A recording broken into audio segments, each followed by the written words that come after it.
Hi అండి అందరికీ. మొన్న మా చెల్లికి సార్ పెట్టినప్పుడు ఇలా బీరువా తీసుకున్నాము. బీరువా కమ్ డ్రెస్సింగ్ టేబుల్ చాలా అందంగా ఉంది. కొత్తగా వచ్చిన మోడల్. ఒకసారి చూడండి, ఓపెన్ చేస్తున్నాను. ఇది బీరువా, మనం బట్టలు పెట్టుకోవచ్చు. క్యాష్ కౌంటర్ కూడా ఉంది.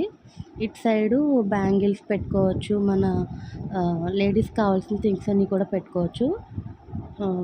దువ్వెనవి పెట్టుకోవడానికి.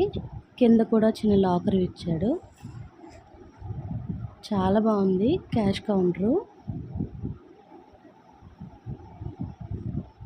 నాకైతే చాలా నచ్చింది. ఆల్రెడీ మా ఇంట్లో డ్రెస్సింగ్ టేబుల్, బీరువా 2 ఉన్నాయి కదా, ఇంకెందుకు తీసుకోవడం అని తీసుకోలేదు. మీలో ఎవరికన్నా కావాలి అంటే ఇలా ఆర్డర్ ఇస్తే కూడా చేస్తారంట. నార్మల్గా ఇది ఆర్డర్ ఇవ్వలేదు, మామూలుగా తీసుకున్నాను.